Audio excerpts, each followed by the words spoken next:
When it comes to the economy, we hear a lot of statistics. Since President Biden took office and put his Bidenomics plan into action, prices have risen by 17.37%. Rent is up by 17%, grocery prices by 25%, and energy costs by 43%. Gas prices have risen by an unbelievable 65%. As alarming as those percentages are, I'm most concerned about the individuals who are hurting because of these increases. And that's why I was struck by new numbers I saw last week from the Census Bureau. Bidenomics is making life harder for children in Nebraska. The number of children living in poverty in my home state increased by almost 5,000 from 2021 to 2022. 5,000 more kids living in poverty. That's thousands more families who are living below the poverty line.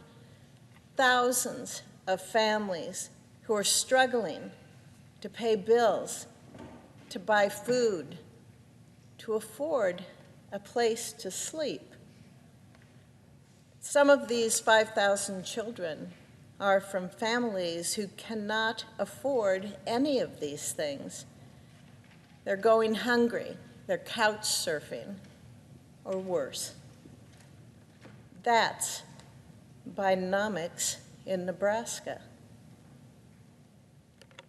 Bidenomics is making life harder for the more rural parts of Nebraska. Soaring prices caused by inflation are especially affecting those areas of my state. They're especially affecting kids in more rural areas, according to an analysis by an Omaha nonprofit. From 2021 to 2022, there was a 25% increase in the number of kids below the poverty line who are located in non-metro areas of Nebraska. A quarter more kids living outside urban areas come from families that are barely getting by. Some of these children live in sparsely populated areas where it can really take hours to get to the grocery store, the pharmacy, or to a hospital. When gas is 65% more expensive and groceries will break the bank, families are going to struggle with those long trips. They are in dire need of resources, but inflation is ripping away their ability to access those resources.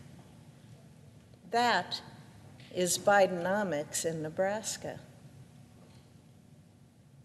Bidenomics is making life harder for anyone who pays rent, mortgage, or utilities in Nebraska. The most basic of necessities, affording a place to live, is now a huge financial strain. Close to half of the renters in Nebraska are spending more than 30% of their income on housing. Almost 20,000 more renting households are considered financially burdened. That's 20,000 more in just 1 year. That is Bidenomics in Nebraska. Bidenomics is making life harder for businesses and their employees. As rent encroaches on a larger percentage of people's incomes, the incomes themselves, they're getting smaller. Nebraska's median income declined by 3.6% in 2022. Businesses can't pay their employees as much when all of their money is being spent on rising utility and rent prices. Rising inflation, it means higher costs, lower salaries, and a harder time earning a living. That is Bidenomics in Nebraska. Mr. President, I am thankful that my home state of Nebraska has many nonprofits that are ready to help those who are struggling from inflation. These organizations, they make a real difference in people's lives, and they are part of a rich tradition of charity in my state. Charities can do good work to minimize damage, but they cannot do surgery on an injured economy. The only way to stitch our economy back up is to get rid of this administration's suffocating regulations once and for all. The Biden administration must hear. It's time for a new approach to the economy. So how do we heal the economy? We roll back the regulations that are still poisoning it, including those from the ironically named Inflation Reduction Act. We unleash American energy, which will lower the gas prices that have climbed by 65%. We can heal our economy by turning the page on Bidenomics and adopting a new economic strategy, one focused on getting rid of wasteful policies and bringing down costs for everyday Americans. Nebraskans are experiencing Bidenomics. The American people are experiencing Bidenomics.